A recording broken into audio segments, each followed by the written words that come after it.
This call is going to be designed for all Wednesdays, every single Wednesday. And we want to design it just around final expense training.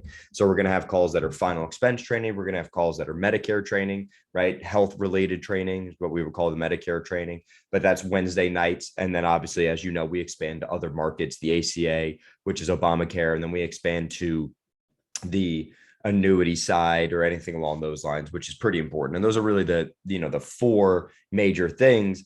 And hospital indemnity obviously goes along with that Medicare call, right? Which you don't even need to be AHIP certified. I mean, you can start selling that stuff now, which is just absolutely amazing. So give me 1 second. Here we go. All right. And then what I want to do is I want to go into something that I have in my notes over here. And I want to go over some different things that I have in terms of sales when you're out in the field actually selling. So right now we're going into the winter time, or out of the winter time, we're going into the summertime. And this time of year is the best time to make sure that you're out in the field and you are being able to utilize the amount of hours that you actually have to go out in the field and sell, to sit down with these clients later in the evenings. And you got to take advantage of those opportunities to be out there. So one of the most important things right now is just making sure that right now it's 7:05. For the next hour, you're still going to have sunlight, making sure that you capitalize on all those hours. And then, you know what, in the wintertime, as it starts to get dark a little bit sooner at 4 p.m., 5 p.m., well, then maybe you have shorter hours. You just do it by appointment based only. So right now, just always make sure that this time of year, you're going to be taking advantage of that. Just a quick note on the Blitz. I get a lot of questions about the Blitz that we have going on. So we do have the St. Louis Blitz coming on up. That St. Louis Blitz is going to be the week of July 18th in St. Louis, Missouri. I just sent out an email with the location of where it's going to be in terms of the hotel, but you already got a ton of my emails, of course, already about that stuff. So that is going to be discounted leads. We're going to have leads 50% off from whatever your full lead cost is for the direct mail leads. We're going to have those discounted for every single person. So get with me, get with your builder, and we'll talk about cost of that and everything along those lines for you. So that obviously is incredibly important location, Elmwood Hotel in St. Louis. So we're going to have that going for you. And then if you don't know, I know some people on here, they always ask, what is a Blitz? What does it mean? Well, Blitz week is basically a substantial amount of leads in a concentrated area for a short period of time. So I want to go, 4, 5 days in an area, 6 days, 7 days, depending on how many leads I buy. Maybe I'll go 10 days. I don't really care, right? If I'm flowing, I don't want to stop. So a Blitz for me is that really concentrated area where I am nonstop, relentless going. And I need to have appointments. I need appointments nonstop every single day so I can go out there and make a substantial amount of money. That's my objective. That's what I'm doing. So that's very important for you to understand, is that there is this relentless type attitude when we're out in the field just in general. But when you're on a Blitz, it's even more so. And you need even more appointments, which means you need twice the amount of leads, 3 times the amount of leads. It's really whatever you can go ahead and your weekly standing lead order, double or triple it, because that's going to turn over your investment another 3 times, threefold from what it normally would be. That's why I've always had weeks that are literally $15,000, $20,000 weeks. And I've gotten there because I bought 100 leads in a week, right? I'll go out there and I'll sell nonstop, and I'll have 4, 5, 6 appointments a day every single day for 5 days, if not more. And I'm just running around nonstop and I don't get a break, and I love it. But you do it that week. And that's why the Blitzes are so important for an agent to do, not just, once a quarter, but you want to be able to do a Blitz once a month if possible, right? And really adapt to the environment and become successful at that type of high level. So today, actually, Mike is hopping on right now, and I don't want to steal all of his thunder because he's dialing in right now. Let me see here. Boom. Okay, cool. All right. So as he's getting going, what I want to talk about in this one, and I'll unmute my, actually, let me see what Mike wants to add to that real quick. Let's see if because I know he just logged in. 1 second, guys.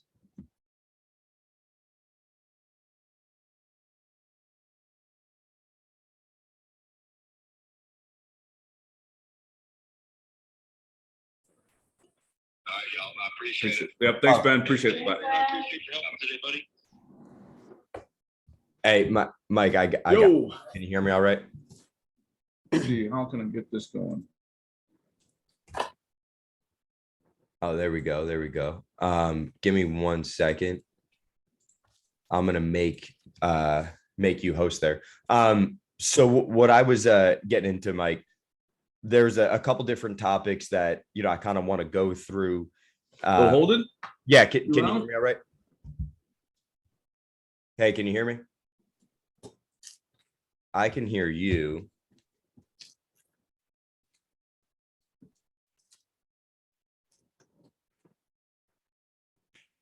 I can hear you just fine when you're talking. My audio is showing up as talking on my phone. I mean, on my computer. No, I can't hear you. You have to adjust your audio settings. Speakers. Let's see, my speakers are up.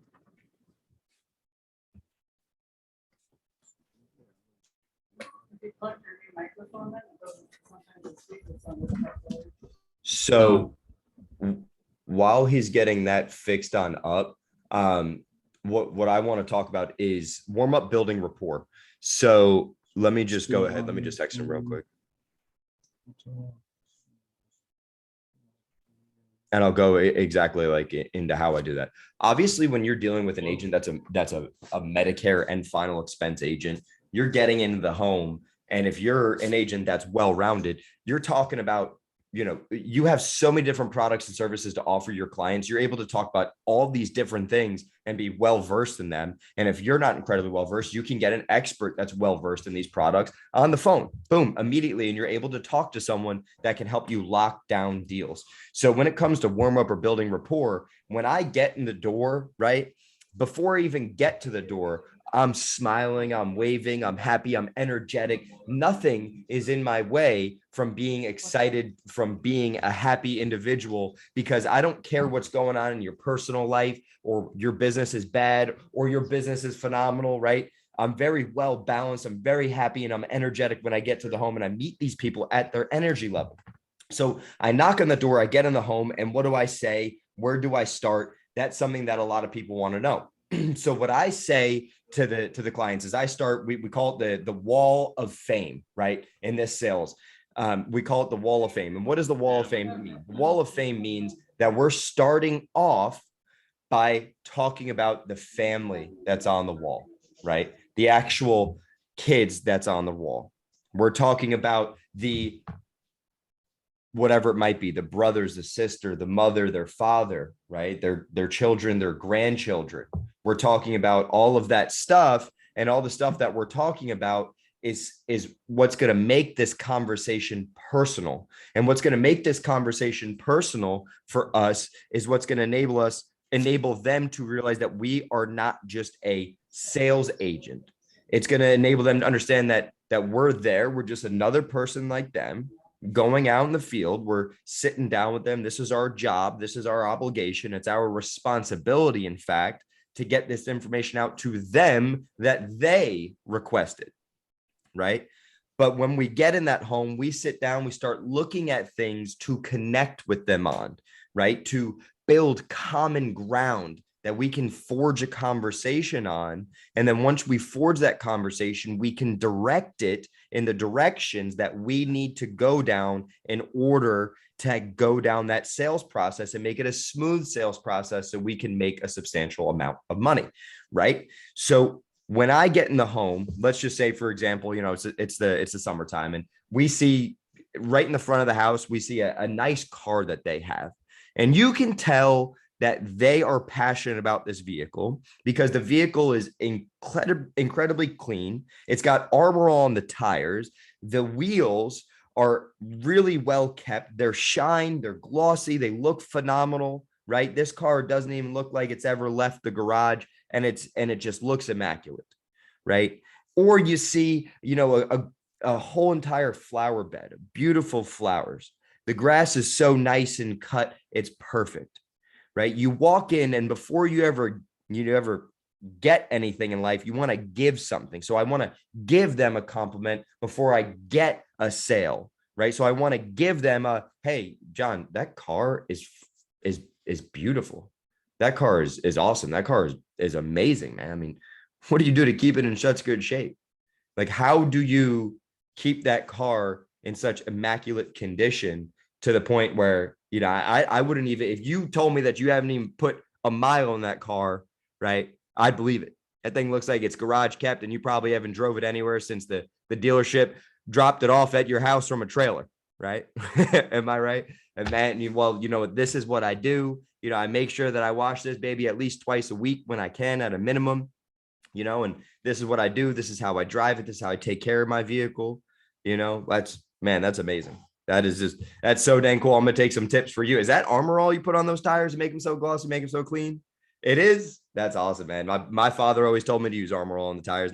Nice, wet, clean, wet look on it. Makes it look really clean. I love it right after you get the cars done. So you wash it yourself or you take it to a car wash? Oh, you wash it yourself. That's awesome, man. That's a lot of work, but love, and you don't get the scratches in the car when you wash it yourself too, using that nice microfiber rag that you make sure that no one's messing up your car. They got a watch on their hand and all of a sudden that watch scrapes the paint or something like that. Man, I know what that's like, and I definitely don't want any damage done to my car. So what I'm doing there, right, is I'm building rapport with someone, telling them, I'm complimenting them, man, that is amazing. That's a beautiful vehicle that you have there. You as an individual, I can tell you're a good quality individual. You're a good person. You like to take care of the things that are important to you in life. What else isn't important to you in life is your family. When you die, right, you want to make sure that they're taken care of. I can clearly tell you care about things, right? We're not just going to this house and everything's broke down and you don't care about nothing at all, right? So there's a quality that you may have as an individual, right, that I can take from other objects in your home and I can translate that in the sales process, right? And when I get into it after I'm sitting down with the individual and I got that kind of warm up and I'm building rapport, I get in the house now after being outside and giving them a compliment, right? I sit down with them. Are those your kids on the wall? Well, they ain't kids now, right? They're growing, they're out the house, right? And they start telling me how their kids, well, now I got, grandkids and now I got great grandkids. And what are you always supposed to say after they tell you that they have grandkids, right? Let's say they're in their 50s and they say they have grandkids. No way could you have grandkids. You look way too young to have grandkids. They're in their 70s. I got great grandkids. No way could you have great grandkids. You look way too young. Aren't you in your 50s? No, I'm 72, right? Tell me that's not a great way to make them feel good about themselves and what they're doing. So always just make sure that whatever they're giving you, you give them something a little bit more powerful back, right? Make them feel excited about that conversation as much as you are. Make them as engaged in the conversation as you are. Make them understand that you ain't just there to sell them something, that you genuinely care about them, and that what you're doing now, you're going to continue to do in terms of always follow up with them in the future, take care of them today, but take care of them tomorrow. I had a phone call from a guy that he literally just called me today. He's out there in North Carolina, and I just handled a death claim with him. He got a check for $20,000, and he called me and he was like, "Hey, I'm telling every single person right now that they need insurance and they should get it. I got one person, they need insurance. Here's their date of birth and the social, and they can afford about $35." Literally just called me and said that. And I was like, that is just crazy. But that's all started off with the process of me doing this warm up in this building rapport phase that got him to gain my trust, that got him to give me his wife's, who had passed away, his wife's date of birth, social, his account, his routing number, right? To draft that stuff out of it for about 5 years. She had the policy with me before she passed away. And to now have that same exact trust factor 5 years later, after I helped him file this claim, to now call me up and just feel so comfortable to give me all that vital information over the phone, and I'm able to lock that deal down. It all starts with that seed in the beginning of the sales process, right? It all starts with that. That's what's so incredibly important for me. So I'm talking about those kids. Well, how many grandkids you got? You got 6 grandkids. That's a birthday every other month, right? And that's what I tell them. That's a birthday every other month, man. You must always be sending a check out to them, getting them some presents and everything along those lines. I guarantee those kids keep you busy, and they keep you young too, don't they?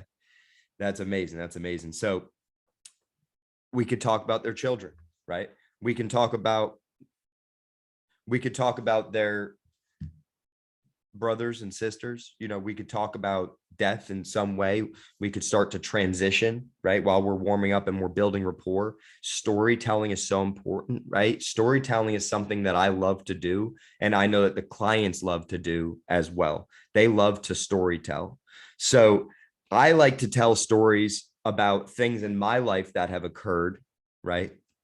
On my desk, I have my Nana's ashes. My Nana had passed away in October of 2018. I have her ashes on my desk, and I look at it every day, right? I always make sure that humbles me really quickly, as we're only here for an extended period of time, and then once we're gone, right? And for me, when I look at this and I can find things in their home that I can relate that to, that enables me to go down that sales process, to go down that path and walk them through why there's value in having life insurance to protect their family. That's why I think it's so incredibly important to start off this rapport building phase and trying to find some way to get them to start talking, right? After we built that common ground, and start telling us why it's important for them to have life insurance, right? How do I get them to start telling me some stories about experience that they've gone through in their own life, right? And then I always followed up with the phrase at the end, that's probably why you sent this in, isn't it? So if I start looking on the wall here and I see that's her mother that's on the wall, right? And she's, 65 years old. I say, is that your mother? She's beautiful. Yeah, she passed away a couple of years ago. Dang, I'm so sorry to hear that. What happened? Well, she was 85 years old and she just passed away, due to old age. And that, it's kind of what it is. She had a stroke, but she did all right with it. She lost a little bit of, feeling in her arm and stuff. And it just, that's just what happens. You get older, and generally when you get older, you don't get healthier. Right. And now from my building rapport phase and just talking about things around the home and getting some type of connection and common ground with them, I was able to expand upon that. And when I was able to expand upon that, what I was able to do now is take that and allow that to guide me down the sales process and allow that to take me down the road that's going to get them to invoke emotion to the point where they think that it's where they know, not they think, they know that it's necessary for them to purchase this life insurance, right? And they know that they need life insurance. They know that they need life insurance. It's just a matter of who they're going to buy the life insurance from. If they got one card of the mail from you and they filled it out and they sent it back into our office, they've probably got a card like that in the past and they filled it out and sent it back into the office before. And they probably haven't bought from someone in the past, or maybe they did and it lapsed, or maybe they did and the person didn't answer their phone, so they canceled it, right? So it's a determining factor is you as the individual, the quality of you as the individual when you're in the home, and the conversation that you have with this client that's going to determine if you're going to have a sale at all. And it all starts from the beginning when you're building that rapport, right? So that's why it's so incredibly important. So where do I start is always going to be starting with, hey, Miss Mary, I'm going to give you a compliment before I get anything in return. Where do I look to get those compliments from you? Or where do I look around the house to get those compliments? Like, how can I find something, right? You can go in the worst of worst homes and they got a 65-inch flat screen TV on there and you can compliment them on that. Or maybe they look like they got a really comfortable chair that they sit in that chair 10 hours a day, all day, and they don't move, right? Whatever it is, there's always something, somehow, some way to give them a compliment on that starts the conversation. And sometimes it's difficult to get those people to talk, right? Sometimes it's people that talk way too much. So that's why I always think that it's incredibly important to find the ways to do it. Where do you start, right? What do I say? Right? We went over where do I start? What do I say?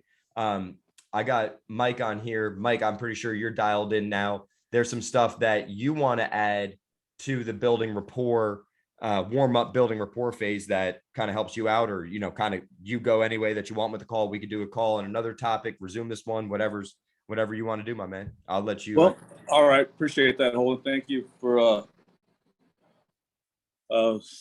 being patient and taking over for me. I was having trouble, technical difficulties, of course. Seems like a problem I need to fix, but Yeah, me and Holden thought that this would be a good opportunity to get some final expense training, hopefully some elite training, so we can see some of you guys. Well, one of the things that I noticed, and it was brought to my attention by Brian, a guy that I work with, was that we weren't seeing as big of the monthly premiums as much. And I know, like for myself, I was getting really small premiums when I was doing the final expense. I was averaging about $50 to $60 premium, monthly premium, and wasn't really too sure what I was doing wrong. I think it was just kind of the way I was positioning the dollar amounts. I think I was initially doing it the gold, silver, bronze, and starting at 140, 90, and then I think the next one was 60, and I was ending up with a lot of the $60 prices. And so, again, Brian had brought it to my attention. And one of the things I did a Blitz back in not December, but in February with Gary Wright, and boy, that guy's good. And it really kind of helped me out the way he asked for the higher premiums. And I really went on a ride along with Brian, and I really enjoyed the way he had set up his customers to get higher premiums. And I noticed the premiums that he was getting. He wasn't just BSing me; he was doing it. I started to do it, and I started to notice that I've been getting a lot higher premiums as well. So I figured this might be an opportunity where we can share some of the things that we've learned, and you guys might find some use out of it, and can start doing the same thing. So Brian, are you there? Let me see if I can get you unmuted. I'm here. How's it going, buddy? Good, man. Good. So I noticed when you would ask for like getting the higher premium, you had a way of kind of setting your customer up by telling them that you qualify. Let's see what you can qualify for. And yeah, so, go ahead. No, go ahead. And I said when you started off that way, you kind of made them a lot more comfortable. Like, hey, they're gonna hear a higher price, but yet you kind of ease them that, hey, we don't have to go with this higher price. We can always kind of work our way down. You find out by you start real high like that, you're going to end up at a higher premium eventually. Yeah, so there's a couple things here that I want to address. The first thing is never underestimate what is high or expensive to somebody, because something that you might think is too expensive for them or what you think is expensive is not to somebody else. So, that's why some of us drive Toyotas and some of us drive Mercedes, right? It's just all whatever is personal taste. So it's the same thing in insurance premiums. What I've learned and been taught by some amazing mentors is that never judge the book by its cover, right? Some of my biggest premiums will come out of trailer parks. And so what I like to do is there's a couple things at play here. Number one, I never want to judge. Number two, you have to build value for the product that you're selling. These folks are the ones that have asked us to come see them. They've expressed interest. They've raised their hand and said, hey, I'm interested. So as a result, we're going in as the consummate professional and as an advisor. So one of the things you want to do is go in as an advisory role mentality, mindset, as opposed to a salesman mentality. That is a huge difference in how many sales you're going to actually get.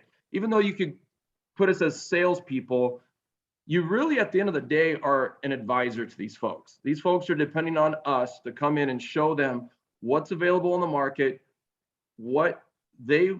based upon what they feel comfortable with, that they qualify for, and let them choose their own budget. So one of the things that I do to get to that point is I prepare their mind. There's a lot of psychology that goes into this, and I'm going to drop a lot of different things on here that I could literally talk about for hours and hours in trainings, but I'm just going to kind of condense it into kind of hopefully it makes sense when I'm done.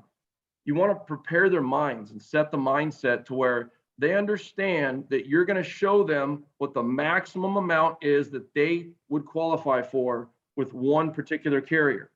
And I always tell them, I say, look, depending on what we come up with, it is possible to get more, depending on how much you would like to spend a month, because there's multiple carriers, right? We can stack policies with multiple carriers. Some max out at 50, some are 40, some are 35, some are 30, some are 20, 25, depending on, you know, are they graded? Are they preferred? Are they standard? Their age, you know, dictates, are they 25,000 or the full 40,000 or whatever? So understanding and knowing those things gets to my next point of being a student of this game. If you want to be as successful as you're capable of being, do yourself a favor and study the guidelines of each one of these carriers, guys, because they're all a little bit different as far as maximum amount that they qualify for. You know, some take diabetes, some don't. All these little things. Be a professional. In your spare time, turn off the ESPN and grab some applications and some manual and some guidance sheets and read them, understand them, and know them. Highlight them, so you know going in, you've got your portfolio of 4, 5, 6 carriers. Here, I just happen to have my here.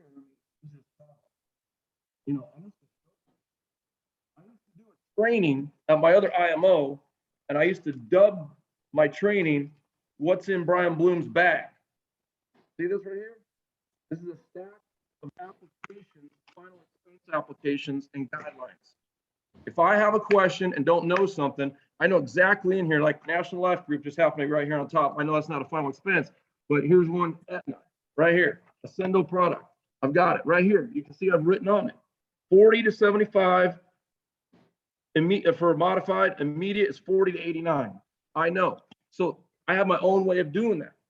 So each one of you, I challenge you to do that for yourself and be prepared and be a student of the game. Anyway, I'm kind of going off here, but to get the highest premium possible, what I found was, instead of going into people and saying, oh, hey, you know, gosh, I don't know if they can afford 10,000 or not, and that might be like $50 a month. Gosh, I think I might get denied if I start out at 150 or 200 a month. There's no way they're going to say yes to that. How do you know that? And so what I started doing was saying, look, guys, you qualify based upon what you've told me with your health history: heart attack, stroke, cancer, diabetes, COPD, your medications. You would qualify for up to 40,000 with this particular carrier. Here's what I'm going to do. And this is kind of how I go about it. What I'm going to do is I'm going to show you what you qualify for. And of course, up before this point, I've built the value of this product. And that's a whole nother training. But you have to build the value, because if you don't have a value, why would they buy it? Like I was telling Mike, we were having this conversation the other day, and I was in the grocery store, and I just happened to be in the aisle where there's tortilla chips. I was looking for a way to kind of explain this, and I looked at the tortilla chips and I said, look, I can buy this bag of tortilla chips for 88 cents, but this one over here that's $1.89, it already comes with the melted cheese and the salsa already included. So that, to me, it's more than double, but that's a better deal for me because I want it all. I just want to be done with it. I don't want to have to go home and make my salsa and melted cheese and all that. It's all one deal. So I've built value that's a better product for me, right? So I kind of do the same thing.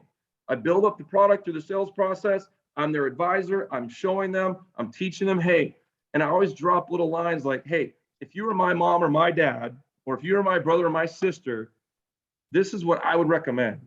But you're at liberty to do what you would like, because I can show you this one over here, but this is the one I would do. And I'll leave that up to you. And here's how much you would qualify for. 40,000 is $250 a month. And you just know that if that's too much, we can always step it down to fit your budget. So they know this going into it, right? That they're allowed to customize it to fit what they feel comfortable doing, because at the end of the day, you don't want a chargeback. You want to make sure that they're comfortable. And I even jokingly say things like, hey, if your refrigerator was to go out and your dog ended up with a broken leg all on the same day and you had to take it to the vet, I don't want you calling me up and saying you got to cancel your insurance policy. Because that's the last phone call you want to do. Because this is for you guys, this is for each other, to make sure that each one of you is in a good spot, not if, but when the time comes. This is very, very important, folks. So I want to make sure that you guys are good with this. Are you sure $250 a month is okay for you? And they're going to talk. So Mike, what do you think so far? Am I kind of?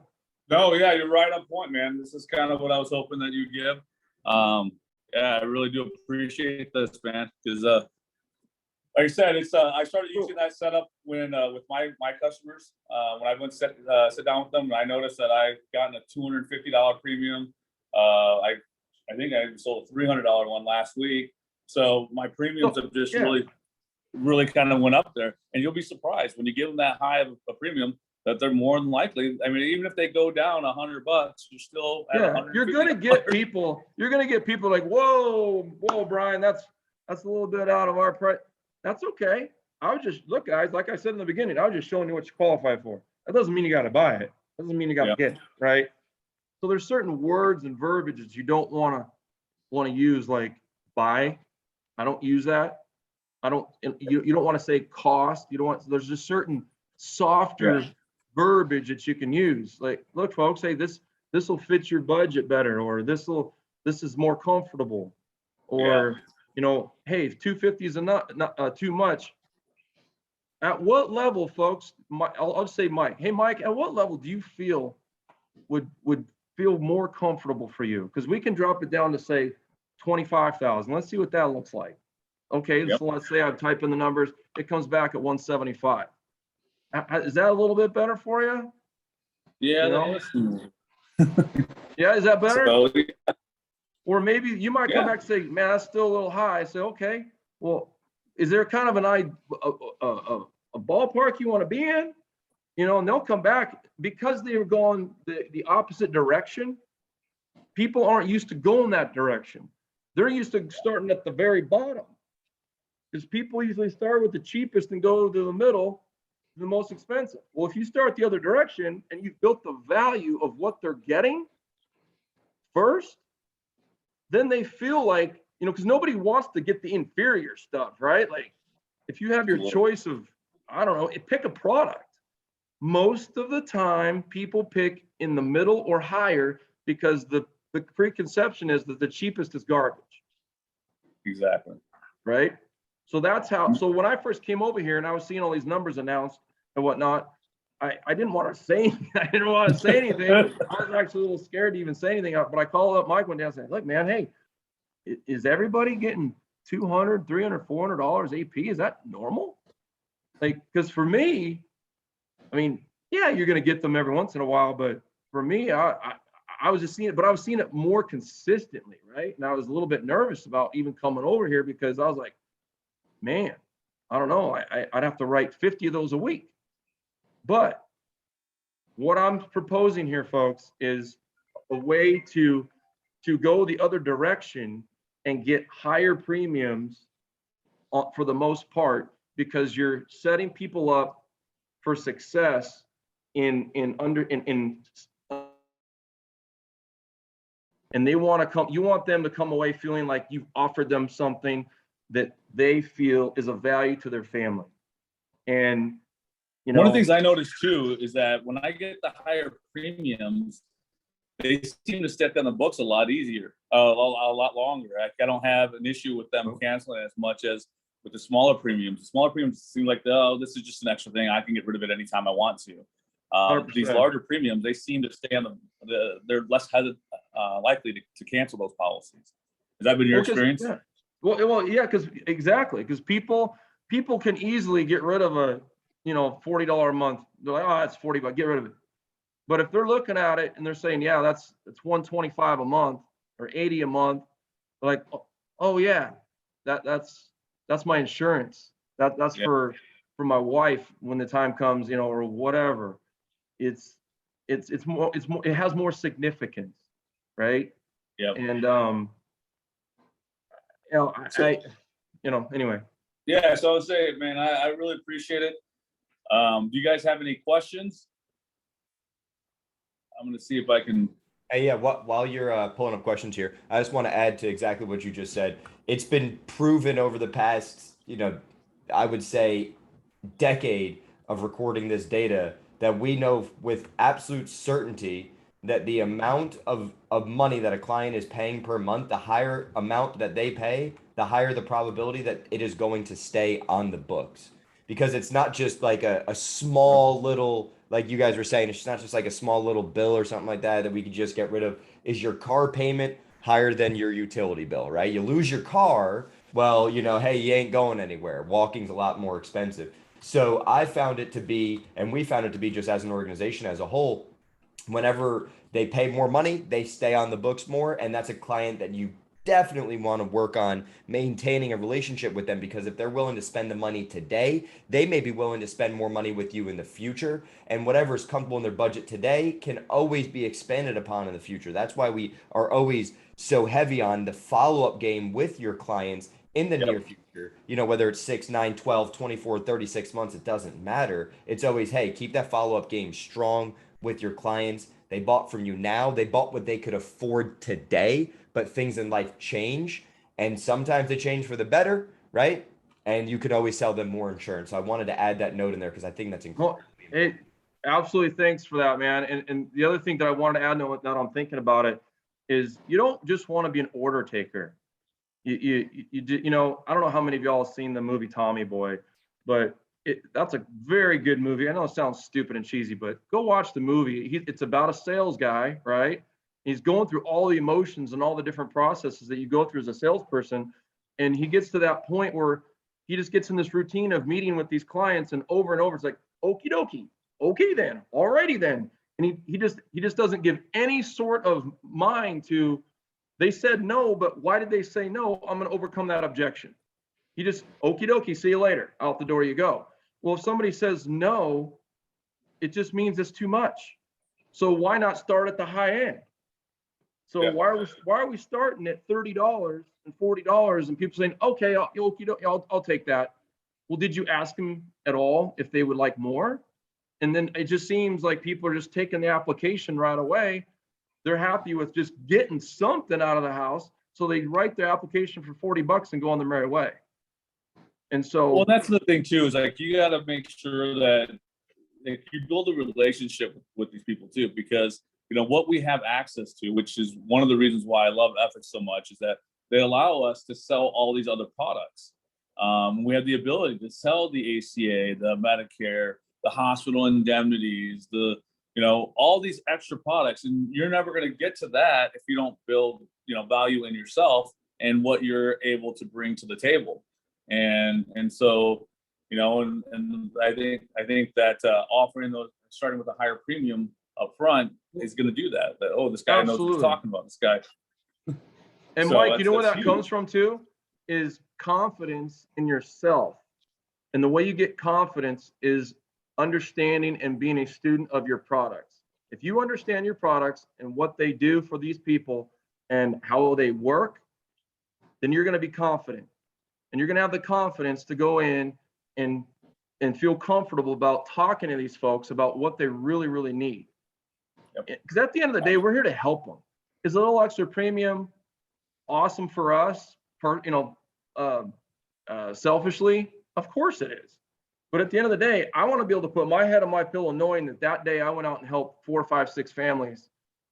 And feel good about it. And all at the same time, a byproduct of that is good lifestyle, good money, right? That's a byproduct.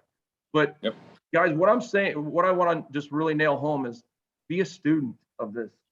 Grab a couple applications and understand them, read through them. I can't tell you how many hundreds of agents I've trained that come to me after a year of being with me and ask me the same questions. And all I have to say is, did you read the application? I can't even believe you're asking me this question. And now if you're new, please don't take this the wrong way. I don't expect you to know 10 different carriers and all these questions. If you're new, that's fine. That's why we're here. But I'm talking about people that should know better. Okay. So I guess off my soapbox with that, but just take it upon yourself to take it seriously. This is not just a job. It's a career. Make it a career, man. Be the consummate professional and be damn good at what you're doing. Yep. I want to add to that real quick because that's something that's incredibly important to me and definitely hits home because it, for me, when you don't have an organization with this much support right now, every single week we're doing a call Monday night. That's a final expense training call. Every Wednesday, that is a Medicare training call. Every single morning, 8 a.m. Central Standard Time, training call. There's so much to plug into and so much content. I never had any of that, like when I first got started. So there's so much great stuff here that you need to take advantage of it. But even for me, starting off, I'm always one that I put my fate in my own hands, right? No one's going to make me as successful as I'm going to make myself. So if I needed to know anything, right, I wanted to make sure that I got the information. I knew how to get the information. I was resourceful, and that's what always has made me a better businessman, with a lot larger competitive advantage, and made me so much more successful than my competition when I'm out in the field selling. I didn't know who Lincoln Heritage was. All right, let me learn about this company. Let me read their application from the life insurance policy that I just replaced. Let me figure out who these people are and what they do. So I know you guys wanted to open it up to some questions for people that have some questions. Yeah, Ben, just so everyone knows, I helped teach Ben about the morning calls. Okay, just so everyone knows. To be clear about that. All right, guys, I'll let you patch it up and then close it out. Guys, if you have some questions, unmute and go ahead, ask some questions or drop it in the chat real quick. Take advantage of the opportunity. All right. I don't think we really see anybody with their hand raised. Hey, I got a question for you guys. This is Sure. John Peterson. All right, sorry, I had to look up my question because I wrote it down earlier in the week. Okay, so let's see. So this happened. Sorry, this is a Medicare question. So I'll wait for Wednesday. Never mind. Sorry. All right, no worries. I think we might know a thing or two about Medicare though. But it's Anybody have probably any better. questions? Like, is anybody struggling with asking for, starting the higher, like, do you have any concerns about that? Do you feel uncomfortable? And if you do, why? I mean, let's talk about it. Or how to do it. If it's okay, I'd just like to chime in on something with the script. It's not more of a question, more of a statement, if that's all right. Yeah.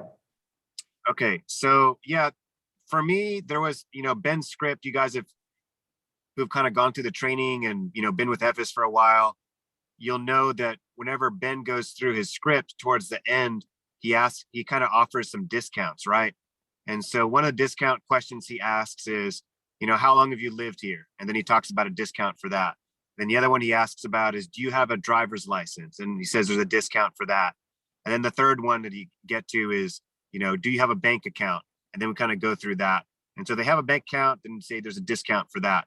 And I was resistant to that at first, but I found that it's good. I mean, you got to ask those questions, and then more importantly, you have to ask them in that order. And so you don't want to start out in the beginning and say, hey, let's check see any discounts. You got a bank account? You don't want to start with that. So you're really just warming them up, right? And then you're simplifying things. You're drastically simplifying things because some of the carriers do ask, how long have you lived there, right?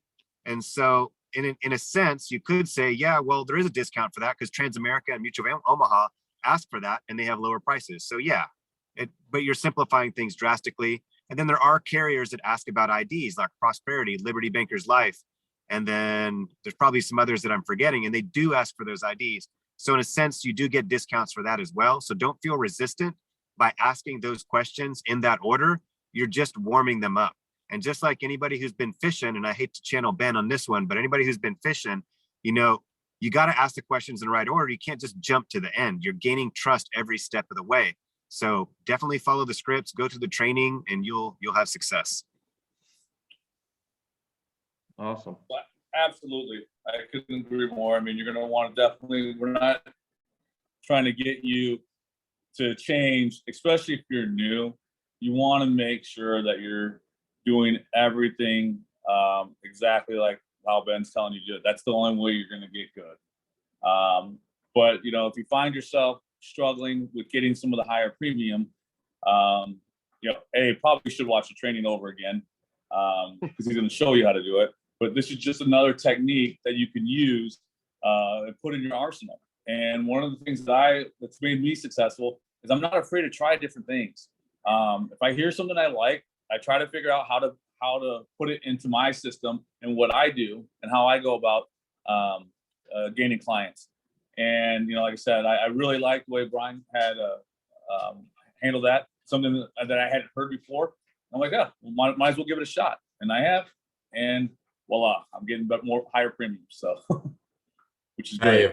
Hey, if you don't mind, real quick, to go with that, I've done this, through the years. I've had agents do it several different ways. If you'll notice in my training, I don't necessarily tell you what to quote per se. I tell you to be consistent with quoting, right? So a lot of agents are not comfortable in the beginning saying, hey, can you afford $300 a month? Right. And so if you're not comfortable with that, then so many times that agent would fall into the category of picking for the client. They can only afford 25. Let me show 25. So here's what I believe. There's 3 ways to quote, in my opinion. Okay. One of the ways is show 3 consistent prices. Okay. Pick them, right? So, 50, 80, 120, whatever that number is. Brandon Smotherman had a system he used on that. He had his pitch sheets already printed with 59, 99, and like 129. It was already typed on it. He didn't even write it. And that's what he showed every single person. And then whichever one they picked, he would find a plan. It's always $2 or $3 off of that price, but who really cared, right? So he did it that way. So it is remaining consistent. If you don't teach agents that, what they'll do is they'll say, man, this house is nasty, they can't afford it. And they'll show a 20 in a house that could afford an 80. Okay. That's step 1. Step 2 is the opposite end of the spectrum, which is exactly what these guys are teaching you, but it goes right back to what I say, be consistent. Brian doesn't show 50, 80, and 120, but what he does each time is consistent. He says, I guarantee you, right? And I could be wrong. I've never been in the car with Brian, right? But I guarantee you, whatever his big number is probably the same thing in every single house, right? He probably starts with the same big number. And then, well, could you afford this, or you back it down? Okay. And so I've seen so many agents successful with that. What I did is a hybrid of the two, and I always showed, a consistent number, 55, 60, whatever it was. And then a middle number that I really wanted them to get, like 80, 90, or 100, whatever you're comfortable with. And then the third option was always an extremely high option. It was like the max they could get. I wanted it to be 400 because every now and then they would pick that one, which was great. But also, if you look at a page and I show you 60, 80, 450, which one looks like the best deal on the sheet, right? 80 is only a little more than 60, but it's way cheaper than this one. They would fall to the middle, right? So the main thing is those higher premiums are out there. One of the things that I would say that made me successful at my system was I could kind of read the situations, but some new agents can't. And it's not prejudging, just so you know. I wouldn't read the situations based on, their cars or their stuff like that. It would be the situations of what insurance do they have? How are they reacting? How are they talking? Like my gut would just tell me, hey, this is a $150 house and I'm going to get 150. So from time to time, I would change my system. But one thing to remember, if I ever changed my system, like these guys are talking about, I always changed it upwards. I never changed it going backwards for the first quotes. Now, you've all heard me say I've dropped my prices. Well, that's because I'm trying to overcome the objection. They won't buy a 50. Well, I'll try to walk out with a 35 if I can. But anytime I'm initially showing rates, I would show it the same way every time. Or if I did change it because my gut was telling me to, I always changed it upwards, right? Or I'm replacing. And that's one thing that I've probably not said enough in the training that's important for you all to hear here live, right? But if I'm replacing, that changes my rates. Because if I'm replacing $184 a month with a much better deal, I'm not showing 50, 80, and 120, yeah. Right? Whatever they're paying now, maybe $20 positive or, more or less, that's what they're seeing, right? So just understand that as you go through my training, You can do it different ways as long as you're consistent. You can't just walk in and pitch her $30, this one 22, that one 94, right? Or the reason I train on pitching is because so many agents, if you're not training them, they're going to quote to the face amount. They're going to show the 42-year-old 10,000 and the 84-year-old 10,000, right? They're quoting the face amount. You need to quote to the premium. And then what John said is so perfect. You know, whenever I was asking, you know, you ask those discounts, you do ask it in order because you are warming them up. I've had agents tell me before, man, I just kind of feel like I'm lying. All right, here's the thing. Have you lived in this state more than a year? Yes, you get that discount. Do you know Montana has higher rates? Right? Are you in Montana? So they lived here. This is their state. It could be a discount if you look at it that way, right? Then the second one, do you have a valid driver's license or ID? That is a discount. If they don't have that, what does that mean? Right? They're potentially not a resident, or they might have a 10 number. They might have a different form that now that carrier doesn't accept it. You got to switch to a different carrier that might be $10 more a month, right? So having valid ID can be a discount because now all of your carriers are an option when it comes to their ID. Might not be an option due to their health, but now I have unlimited options based off your ID. And then you ask the social. I mean, the bank account information, which is the equivalent to the social is my point. When you're in a house, you don't start off by saying, all right, you know, now I got to get a little information. You said your name was Mike, last name Ramos. Now, what's your social, right? You don't go immediately to that. You ask a few things. You gauge their reaction. You know, what's your address? What state was you born in? Wow, you was born in Michigan. How long did you live there? Every question you ask goes back to how Holden started this call. He did great building rapport. The thing I would add to that is you build rapport all the way through it. If I ask social and Mike pauses and he's like, oh, I don't really like giving that out. No big deal. Don't worry about it. Now, you was born in Alabama. Great. Okay. Now, you said Emily's going to be your beneficiary, right? What's her name? I just go on to something else. And I build a little bit of rapport. And then I go back and I say, now, Miss Mary, let me explain something to you. Giving out your social used to be a little scary, but nowadays social isn't used for anything. Here, I'm going to give you this pen and paper to keep, right? I hand it over to him. Write this down for me. 587-711756. That's my social, right? I give them mine. There is nothing you can do with that, correct? Well, you look smarter than me, Mike. If there's nothing you can do with it, there's definitely nothing I can do with yours, right? So now what was that social? And I get it. So asking those questions is a little trickery, right? But it isn't a complete lie. And it is warming them up for the question you ultimately want to ask. So don't be scared of that. Don't be scared to show these big premiums. It happens. I live in Mississippi, work Mississippi and Alabama, and I wrote $300, $400, $500 apps. So if it can happen down here, it can definitely happen wherever you're at. Absolutely. Yeah, no, I love that, Ben, because you know how many times I've actually reached into my wallet and pulled out my driver's license and flipped it right over at him and said, here's mine, give me yours. And all of a sudden we're laughing, having a good time. Next thing you know, it's like, no big deal. You know, it's what you make of. If you make it a big deal, you guys, then it'll be a big deal.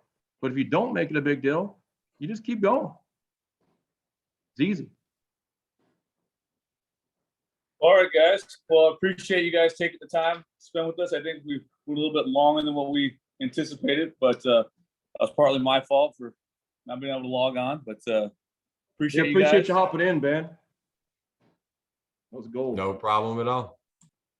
All right. You guys take care. If you guys ever need anything, don't be afraid to reach out.